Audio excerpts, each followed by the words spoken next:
Yash! Nouvelle vidéo et une vidéo cosplay. Waouh, ça faisait tellement longtemps. Aujourd'hui, je vous montre comment j'ai fait mon cosplay de Spooky, des livres illustrés Spooky et les contes de travers. Je l'avais déjà fait en 2019, mais on va pas se cacher, il était pas terrible. La jupe est trop courte, ça m'arrive aux genoux, elle est pas assez bouffante. Les ailes sont cousues sur le t-shirt et vu qu'elles sont en carton recouvert de tissu, elles tombent et tirent sur le t-shirt. Puis elles bougent de trop et se mettent mal. Le t-shirt a des manches trop courtes et le col part vers l'arrière à cause des ailes. Et pour finir, la wig. Alors, elle est volumineuse car j'avais rajouté des mèches, mais elle est devenue trop lourde. Et le filet n'est pas élastique, ce qui fait qu'elle glisse, elle tombe et ne serre pas la tête. Le casque est bien, il est en mousse, je l'ai commissionné à mon amie Reiza Okami et je suis toujours contente de son travail. Bref, c'est la seule pièce qui est bien de mon cosplay. Du coup, c'est parti pour refaire Spooky. Je ne refais pas seulement mon cosplay de Spooky, je lui rajoute quelques accessoires pour faire sa version princesse des grenouilles vampires du tome 2. C'est-à-dire sa couronne en os et son col de vampire auquel je vais lui rajouter une cape. Je commence par la couronne d'os. J'ai acheté sur Butinette un serre-tête blanc et des os en plastique dans la section déguisement. Je vais utiliser mon pistolet à colle pour coller tout ça. Je coupe déjà les parties des petits os où il y a un trou pour les coller à mon serre-tête.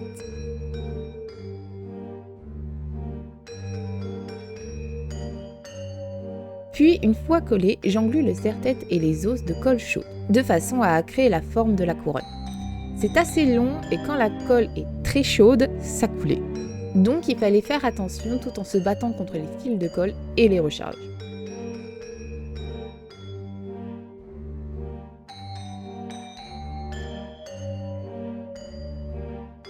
Quand la colle refroidissait et devenait une pâte gluante, je l'étirais pour combler les trous et essayer d'avoir un aspect un peu lisse. Bon, le côté lisse, je l'ai pas vraiment. C'est plus un côté organique qui renforce un peu le côté creepy. Quand la colle a séché, j'ai passé un coup de peinture blanche pour unifier le tout. Pendant que la peinture sèche, j'ai commencé à custom la wig. C'est la perruque que j'avais utilisée pour mon cosplay de Belette. Elle est assez fournie et facile à crêper. Du coup, c'est parti pour la custom. J'ai commencé par démêler ces mèches, je les ai lissées et un peu coupées pour correspondre à la mèche de Spooky.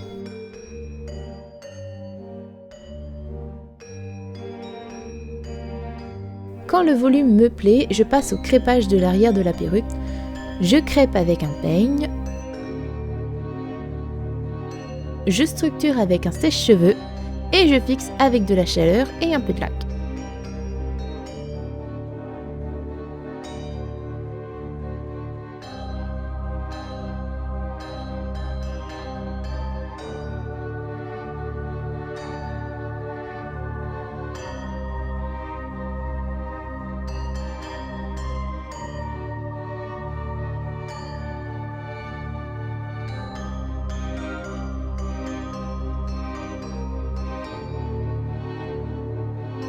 Et voilà le résultat. La wig est finie. Et je vous montre un petit test avec le casque. Bon, notez pas ma tête, hein, j'aurai une tête fatiguée pendant tout le long de la vidéo, ok? Dès que la couronne est sèche, avec un mouchoir, j'ai donné des petites touches de rose, pour un côté girly ainsi que des paillettes.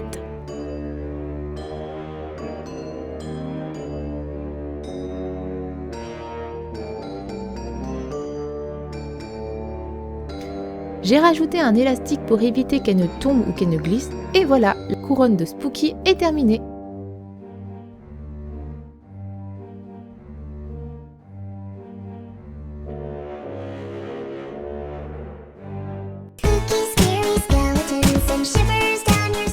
C'est parti pour le t-shirt.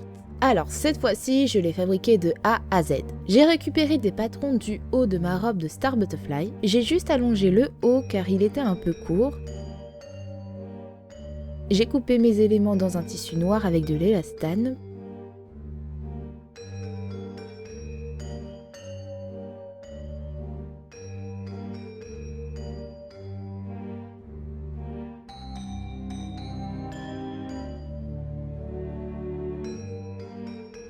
Les manches de Star Butterfly étaient un peu trop courtes, du coup je les ai rallongées un petit peu. J'ai pris ma mesure, puis je l'ai reportée sur le tissu.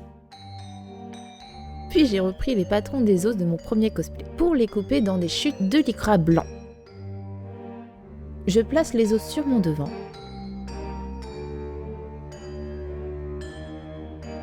Et je fais une couture de maintien au bord. Puis je recouvre la couture avec une couture zigzag.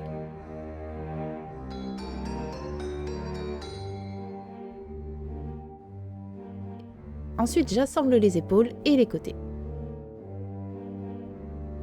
Je surfile. Et voilà le résultat. Pour finir le col, j'ai utilisé un biais noir. J'ai assemblé les manches, surfilé, puis un ourlet,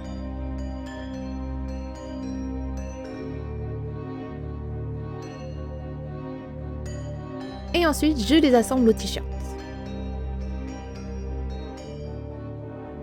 Je fais l'ourlet du bas du t-shirt.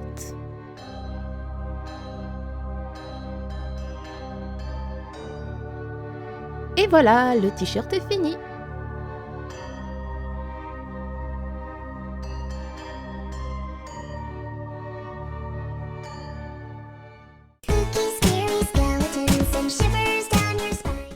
Pour les ailes, je vais utiliser le patron des anciennes, mais je vais les faire en tissu avec des baleines. Je vais avoir besoin de fil de fer, de mousse et de colle chaude. Je coupe mon tissu. Dès que j'ai mes 4 exemplaires, je coupe des morceaux de baleine pour fortifier les ailes. J'ai essayé de faire comme les vraies ailes de chauve-souris. Je fais une marque, puis je les couds au tissu.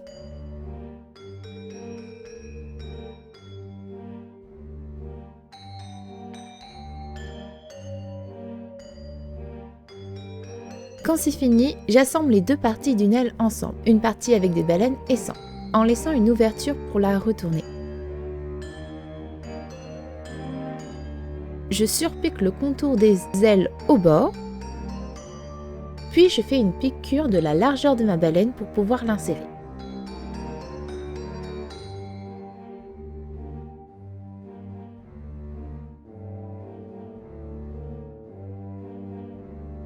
J'ai doublé la baleine sur le haut de l'aile pour la renforcer.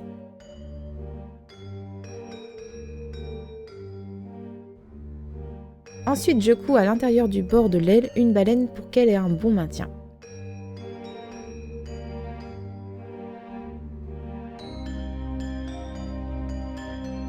Dans la mousse, je fais 2 rectangles avec une base d'aile que j'ai utilisée pour mon cosplay de Mickey de Angel Friends. Et je prends la longueur des élastiques. Puis, je prends mon tissu noir, je positionne mes rectangles et je coupe le tissu à 2 cm tout autour. Ce qui nous donne ça.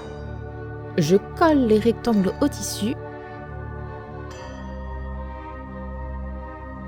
puis je plie les rebords vers l'intérieur.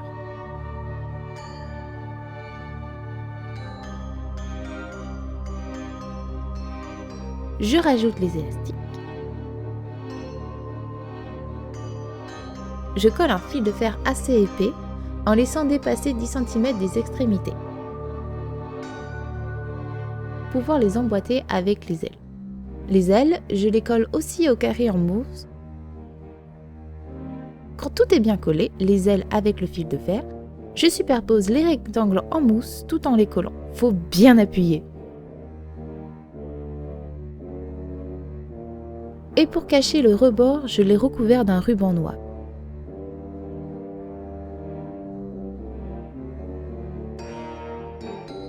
Ce qui nous donne ça. Et les voilà finis. J'adore le rendu. Elles sont légères, amovibles et quand je bouge, elles bougent aussi, ce qui nous donne un côté plus vivant. Je pense refaire ce système pour mes ailes de Mickey. Passons au col. Pour le patron, je me suis basée sur un col qui était dans un vieux déguisement de sorcière quand j'étais petite. Ça donne ça sur moi. Bon, comme il est entièrement en mousse, il tombe en se pliant, ce qui rend pas un résultat très satisfaisant. Pour la fermeture, je vais découdre les velcro de ce col pour les mettre sur le mien. Je vais le faire en mousse Eva, ce qui nous donnera un bon maintien. Et c'est parti. Première étape, le patron. Là, Facile, je reporte la forme du col sur la mousse.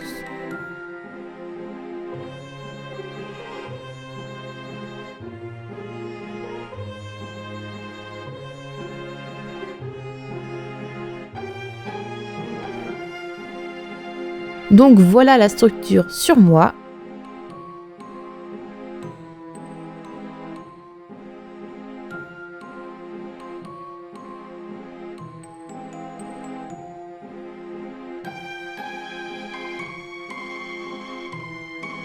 Je recommence à reporter la forme, mais cette fois-ci sur le tissu avec une valeur de couture.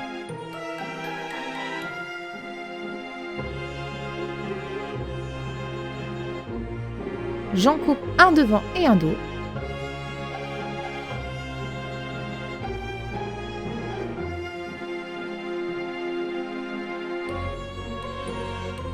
Je couds tout le tour du col, mais pas le dos.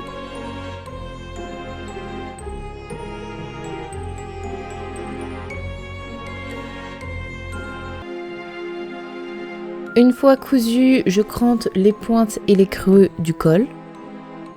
Je retourne le tissu. Puis j'insère la structure en mousse. Je tire bien le tissu pour que ça ne fasse pas de faux plis et que ça recouvre bien toute la mousse. Voilà ce que ça donne sur moi, mais là, c'est juste épinglé. A l'aide de mon mannequin, je commence à poser la chute de voile noire que j'avais pour voir le rendu. Puis je rajoute la dentelle noire.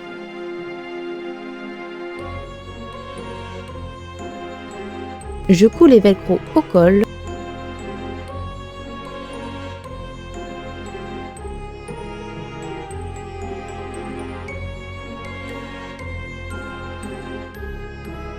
Puis je fais une piqûre de maintien pour le voile et la dentelle.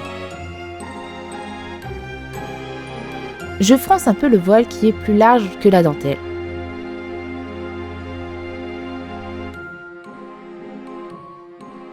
Et je finis le bord avec un biais noir. Ensuite, je positionne ma cape sur la partie dos du col avec des épingles en rentrant la valeur du couture du col. Je fais toute la couture du bas.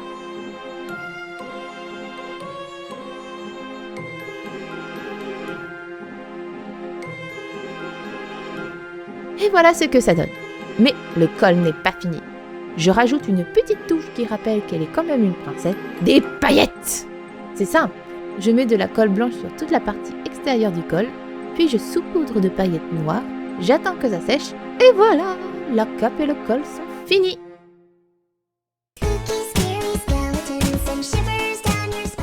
Bon, passons aux choses sérieuses, car avant c'était de la rigolade. La jupe!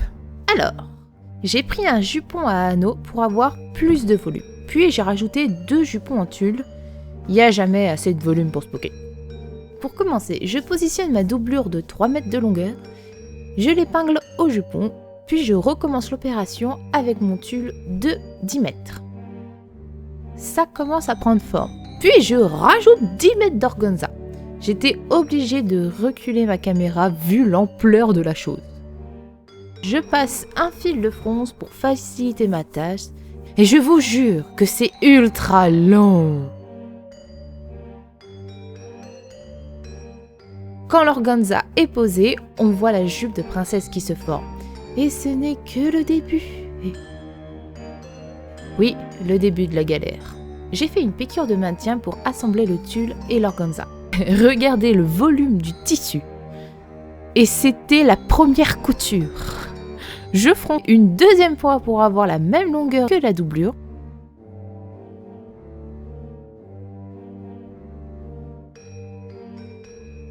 Puis, j'ai cousu la fermeture à l'organza et au tulle tout en fermant le côté.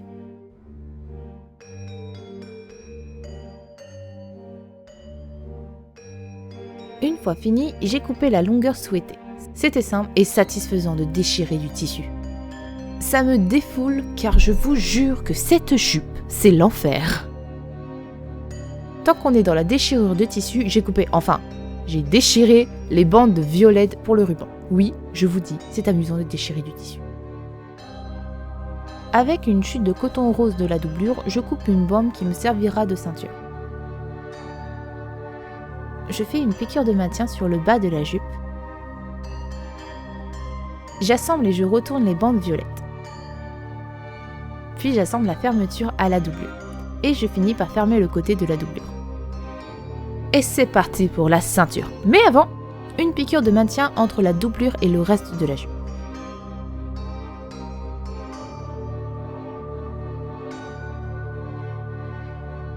Je positionne les rubans à la ceinture, je les assemble, puis passons à El Famoso épreuve, coudre la ceinture à la jupe. La difficulté est qu'avec l'épaisseur des tissus, mais surtout des fronts, ça a été la galère. En premier, j'épingle la ceinture à la jupe et j'ai commencé à la coudre à la machine, mais à un moment, c'était beaucoup trop épais, j'ai cassé 3 aiguilles et j'ai fini par coudre à la main. Là, vous me voyez parler, car je regardais, enfin, j'écoutais Chicken Little avec mon coloc, qui le regardait sur Disney+. Du coup, je me faisais le film dans ma tête, je sortais toutes les répliques. Monsieur Porc-Épic, yo. J'adore Porc-Épic.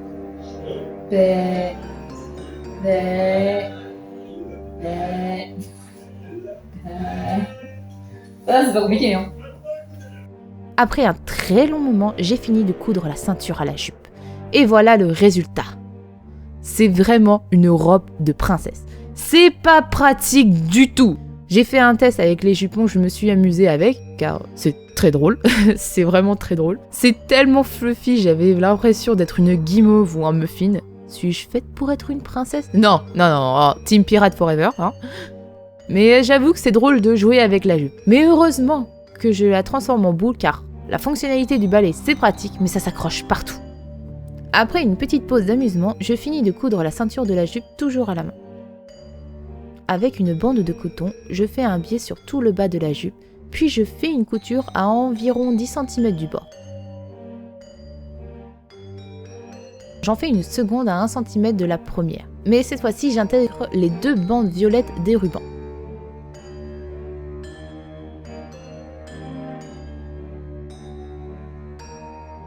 Et là, on arrive à la deuxième chose la plus énervante de cette jupe.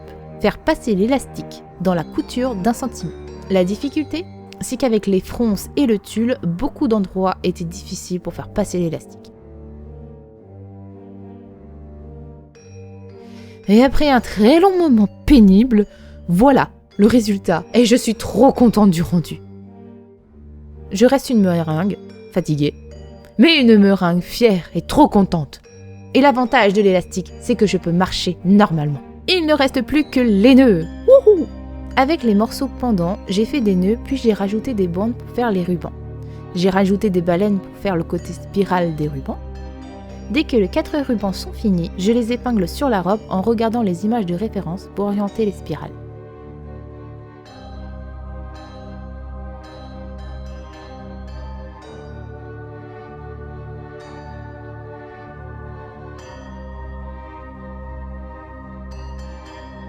Maintenant, il ne reste plus qu'à les coudre à la robe avec plein de petits points à la main. Je vous montre à quoi ressemblent mes nœuds. Mais avant le reveal final, il reste encore un accessoire pour Spooky. Et oui, Jason, le recueil de contes qui s'est fait recaler et qui ne sert qu'un journal intime pour Spooky. Ce journal fait souvent des remarques dans les livres et je devais le faire. J'ai acheté un cahier normal à action. J'ai dessiné et coupé ses yeux et ses dents dans une chute de simili-cuir blanche. La couverture et les pieds, je les ai coupés dans du doudou noir pour un côté plus monstre. J'ai positionné les éléments blancs, puis je les ai recollés au pistolet à colle.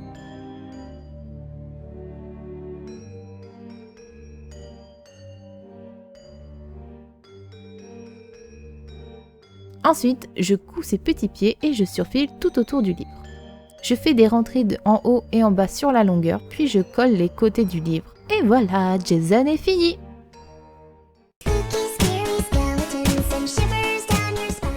Et voilà, mon cosplay, je l'ai fini tout juste avant la Art to Play. J'ai pris 3 semaines pour le faire. Alors, excusez ma tête fatiguée, il était tard et je ne me suis pas maquillée pour le test. En tout cas, je suis contente du rendu. Le avant-après, il est flagrant. Et je pense faire d'autres reboots à d'anciens cosplays. Et peut-être en vidéo. En tout cas, à l'Art to Play, Arsenic et Boule de Gomme étaient trop contents de nous voir, Oti et moi. Oti était en lénie pour notre duo. Ils étaient trop contents de le voir en cosplay. On est resté un moment à leur stand et c'était un plaisir. Les prochains projets pour Spooky sont un shooting photo et de faire en cosplay sa tenue du tome 3 pour une période hivernale. Mais ça sera pour une prochaine fois. J'espère que le contenu cosplay vous plaît. Une deuxième vidéo cosplay est en préparation. Si vous me suivez sur Insta, vous avez une petite idée de quel sera le prochain. Je poste en story Insta tous mes oui. Et si vous voulez les revoir, ils sont en story à la une. Suivez-moi si vous aimez mon travail. Je partage beaucoup en story Instagram. Sur ce, je vous laisse. Bayonala!